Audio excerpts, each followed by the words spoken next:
This is Cult Film Face Off. Hello and welcome to episode 54 of Cult Film Face Off. My name is Chet Rivers. With me as usual is Nick Leonard. You two donkey dicks couldn't get laid in a morgue. In this episode we're going to be looking at two movies with plots that focus on, in the unforgettable words of King Willie, fucking voodoo magic man. The Believers from 1987 and The Serpent and the Rainbow from 1988. We'll start off with the first film to be released, which was The Believers, released in 1987, directed by John Schlesinger. Following the freakish death of his wife, police psychiatrist Cal Jameson moves to the Big Apple with his young son, only to discover that a voodoo cult might have designs on sacrificing the boy. The Believers.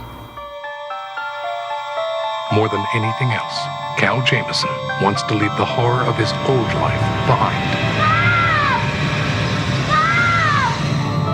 Now, in his new life, he's about to discover that the real horror is just beginning. Come any closer! Did you see what they did to the kid in there? You said he found the body of an altar with a lot of religious paraphernalia, right? A religion as old as time. One life from each of us counts. Versus an unimaginable force for evil. This ritual's being performed now. One life is all he has. Nothing can stop them. It's a power you can't imagine. Want them to know who you are? Do you?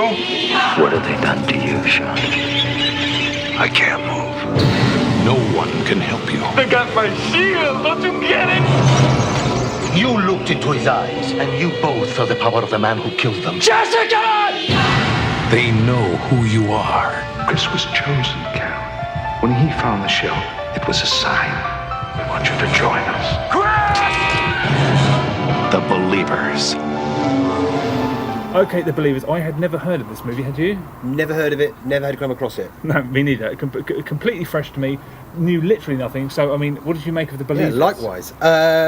Martin Sheen. Yeah. I mean, Martin Sheen. I've not really seen many Martin Sheen movies. Really? Have you seen many Martin Sheen movies? I can count on one hand. I think probably I can as well, yeah. I think he starred in a lot of stuff that I presume hasn't aged well, because you never even see him pop up in movies on TV or anything like that. No. What did you think of him as leading man in The Believers? I thought he was kind of exactly what I expected of him. Kind of, what's the word? I found his performance very workmanlike. Workmanlike? I think that's a bit unkind, but like, yeah, I mean, I see what you mean. Yeah, I mean, he kind of. I found that he didn't really have nuances of emotion. It'd either be a very big emotional kind of, or it would be complete. He just tend to have sort of two settings. I think I kind of see what you're saying. He didn't seem like he was particularly invested in the material. But, no.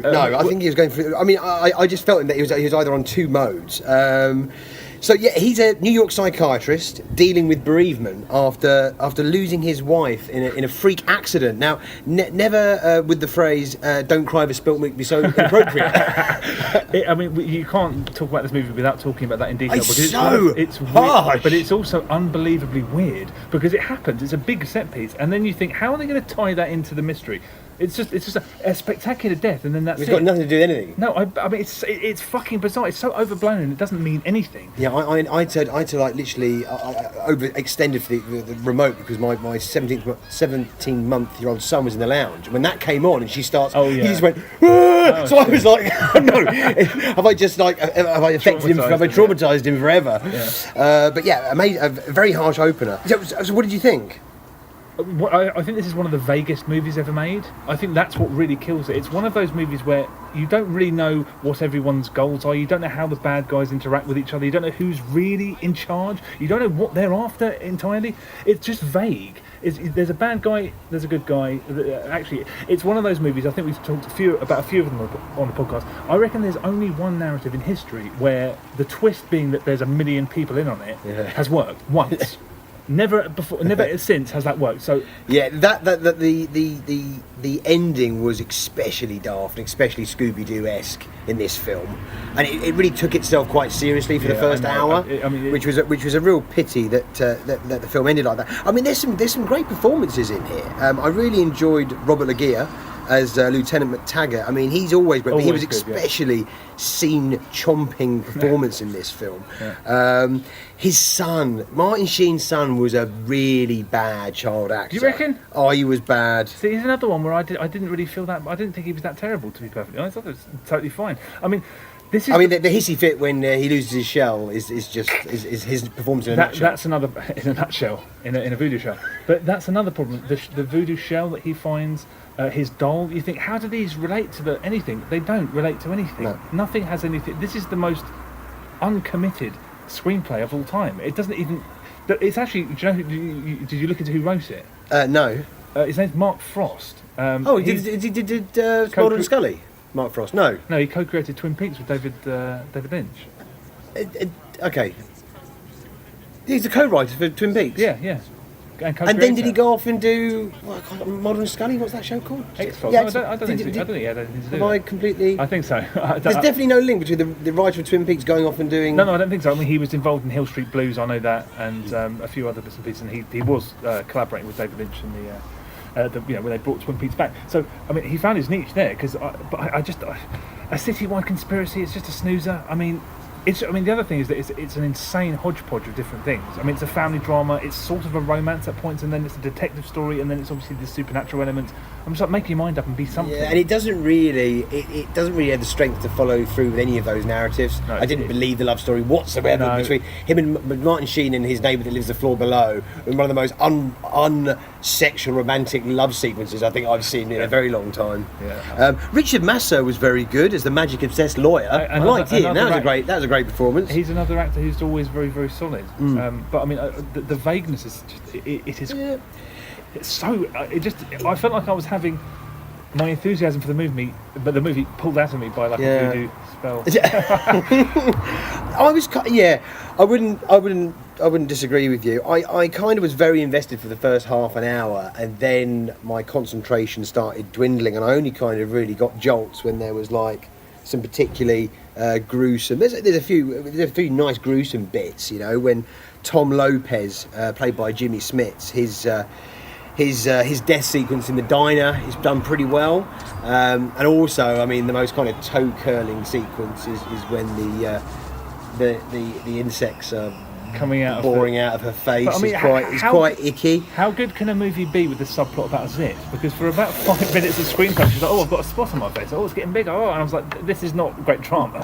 I mean, come on. No, it was more that the effects were done well. They were done pretty well, actually, to be fair. Yeah. Also, this film has got one of the most worthless epilogues I have ever seen in a film. The least chilling freeze frame twist ending. I mean, really, absolutely ridiculous. I mean, also, Martin Sheen should have realised something was up when his son was barbecuing 10 chickens for the three of them. No one eats that much chicken unless there's some ritualistic voodoo shit going on. I mean, It's a pity because I actually think John Schlesinger is a really tight director. You know, it kind of he directed Midnight Cowboy, Marathon Man. You know, the guy's got in the beginning, I thought he was actually form. He's handling the shifts, the shifts quite well, where it was going through all those different and then he just seemed to lose control of it because I'm going to say the same word again: vagueness. Everything's vague. You don't really know what's going on. You're kind of looking at these bad guys. You know they're shady. You know they want to kill his child, and they're vaguely related to this voodoo guy. Oh, the head voodoo guy, essentially the head bad guy. Yeah. Who did he look like? Anyone to you? I thought he was an uncanny. I thought he looked. Go on. Floyd Mayweather Jr.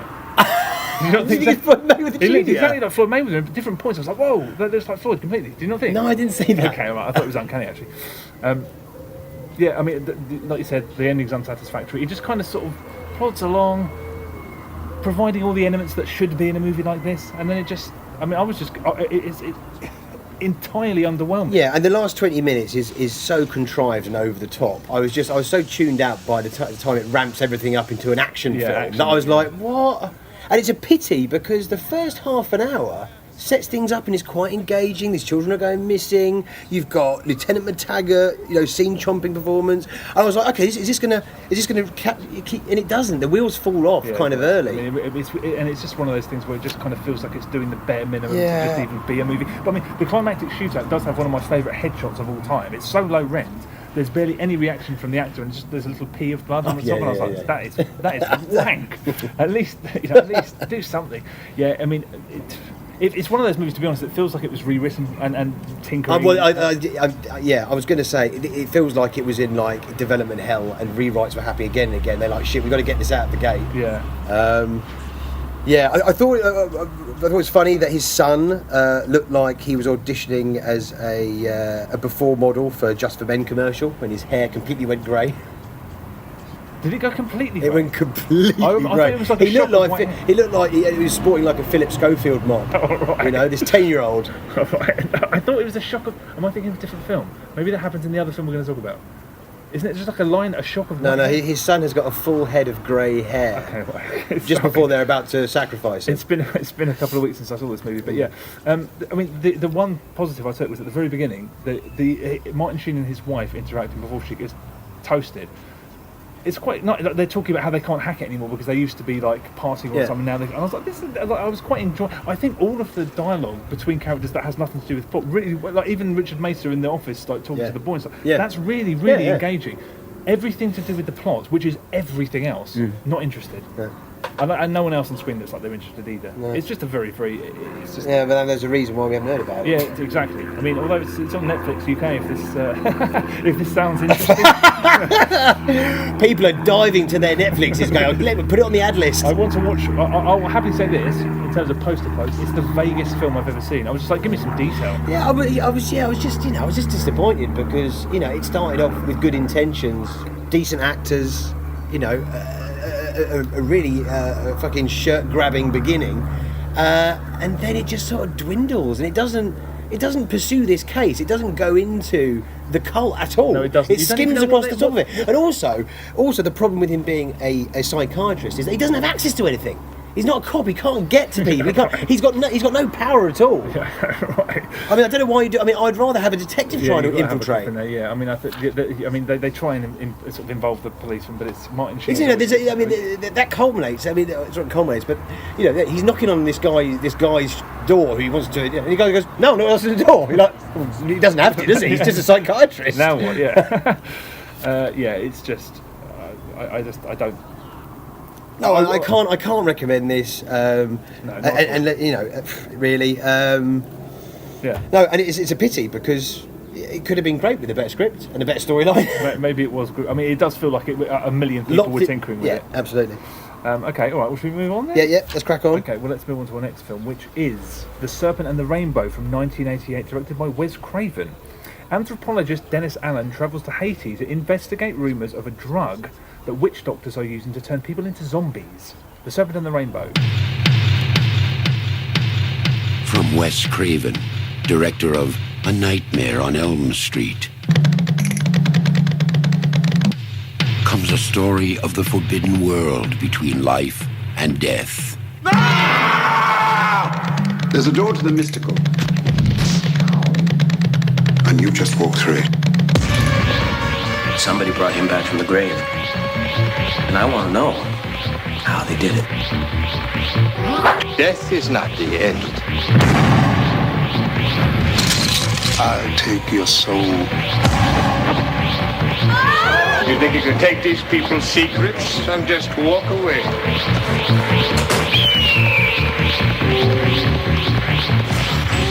In the shadows of the imagination lies the ultimate nightmare. Don't let them bury me. I'm not dead. The Serpent and the Rainbow. Okay, I saw this when I was probably 9 or 10. Gave me a couple of nightmares. Had you seen it before? I bet gave you nightmares at 9 or 10. Yeah, Jesus, big time. Did you see it? I've never seen it before. I was very aware of it with the art. That artwork is just embossed in my head from video shops. Yeah, right. So, what was it like? So, I mean, it's such kind of like a juxtaposition of different directors looking at the Believers and The Serpent and the Rainbow. It's shot way more artistically. Wes Craven behind the camera, you're getting spinning 60-degree shots. You're getting a camera strapped to Bill Pullman's chest when he's going through the Amazon. I mean, real visceral stuff. I I thought it was a real simple but very gripping premise. Actually, I thought it was done really well. Bill Pullman, I'm not 100% convinced with him as a lead man. He got a lot better the older he gets. I think he's still improving now. To be honest, I think he's the older he is a shaky leading man in The Serpent and the Rainbow. Certainly. Yeah. But there are some really good supporting performances. Kathy Tyson and Michael Goff are really good. Yeah. I enjoyed this by and large. I thought there were some really well done sequences in this. The buried alive sequences were done really well. Yeah. I mean, really gives you a feeling of claustrophobia. And there was some classic Wes Craven moments in here when there's a sequence where a zombie hand shoots out of the pea soup. Typical black human, and one of the other characters responds, "Something wrong with your soup?" I just thought that's just typical Craven. But no, by and large, I quite enjoyed it. What did you think? It didn't hold up as well as I remember, because I remember it really. I remember watching it through the cracks of my fingers, but being like, so gripped. Yeah. Originally, apparently, this was 3 hours. And Wes Craven cut it right down to what it is now, which is around about half that, I think, maybe just over. You can tell. It feels a little bit too long, though. Yeah, see, this is the problem. It could have shaved 20 minutes off it. I mean, the voiceover, it's like Blade Runner. I don't know whether it was intentional, but Bill Pullman sounds really insincere, like he doesn't want to be doing it, and it doesn't really. It's kind of slightly unnecessary. The voice of it, it's just to sort of paper over cracks from sort of cutting half the movie out. I think Craven's work is solid. I think there's an element of the journeyman to him here. I mean, there are flashes of that's that. But I think Wes Craven, when he's working on his own scripts, is a different director to when he isn't. The exception probably being Scream. I mean, and there's some good jump scares in here as well, especially when the zombie bride is approaching Pullman in one of the nightmare sequences, and the jaw break and the snake jumping out. I fucking jumped out of my skin. Yeah, it's definitely a film that I think benefits from its simplicity. There's only a few characters. Everyone's agenda is very, very straightforward. Mm-hmm. So I mean, it's complete opposite in a way of the other film, because you know what's happening at all times. No, this is it. It was far more. It was a far more succinct film. I followed it completely. It was very easy to follow, and entertaining, and a determined film as well. Yeah. I felt it kind of the action propels along pretty well. Yeah, I totally agree with that. Yeah. I think the only problem, it's a good, solid entertainment. I think it still holds up reasonably well. My problem with it is that it's not quite lurid enough to be up there with Wes Craven's best films, and it's not really classy enough to be kind of like something you might compare to Silence of the Lambs, like a high-end, respectable horror film. It's not quite. For me, I mean, it's interesting looking at these two films, because the one film that is omitted from these two, and it has to be talked about when you're talking about The Serpent and the Rainbow, and you're talking about The Believers, is Angel Heart. Because I mean, all these three films all came out within, I think, 2 years of one another, and Angel Heart is knocks these two into a cocked hat. I mean, Angel Heart is the film about voodoo, with an amazing leading man, with a fantastic director at the helm, Alan Parker. For me, if you want to watch a movie about voodoo, and that is a kind of an investigation, and it's just a fantastic piece of filmmaking, Angel Heart all the way. Yeah, I mean, Angel Heart doesn't deserve to be mentioned. Well, no, that's unquite. Because it's part of this subgenre. It's part of this small subgenre. Well, I mean, in terms of quality, that's a great film.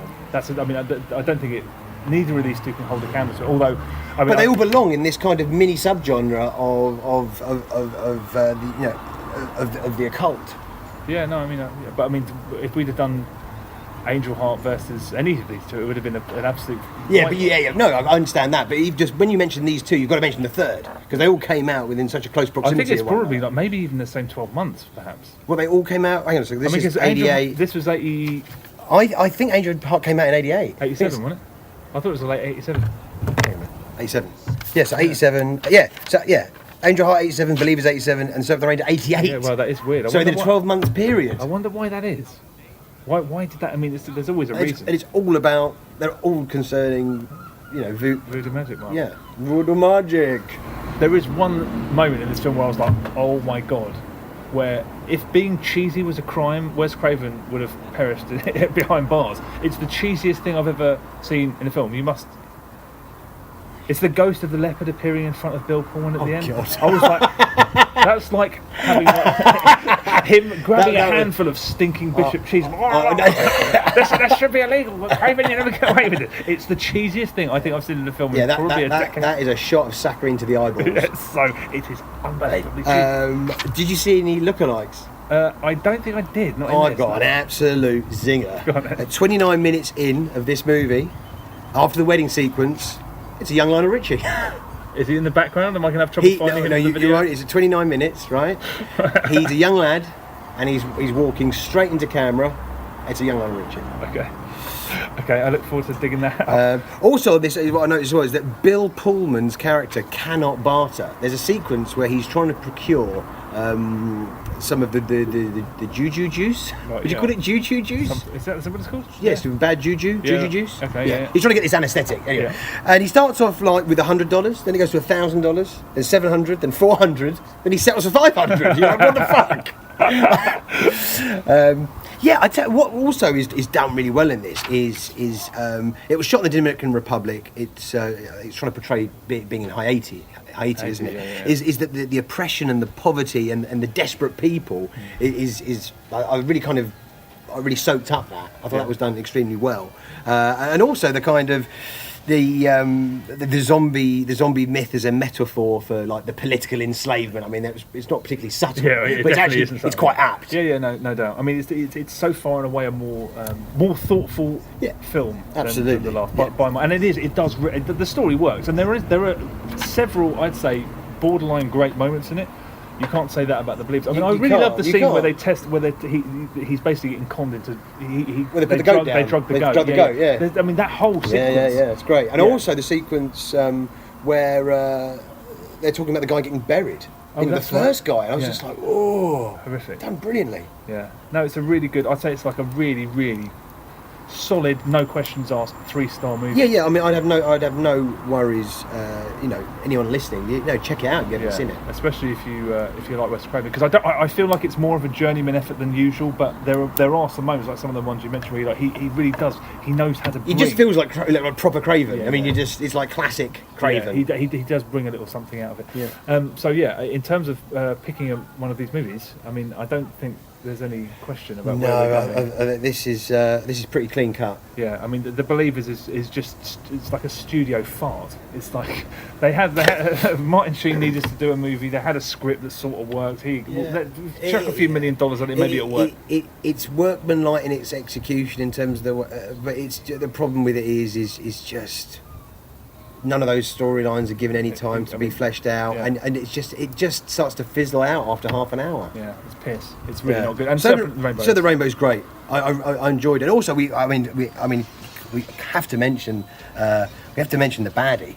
I mean, he's a great fucking baddie. Zakes Mackay, who's the commander of the secret police. I mean, he's a nasty piece of work, man. I've seen him in a few things. Yeah, I've seen him in a few things. Dust Devil, I remember, and Waterworld, Outbreak. Yeah. I mean, he's great in this. I mean, he really, really plays a sadistic, evil black magician to a T.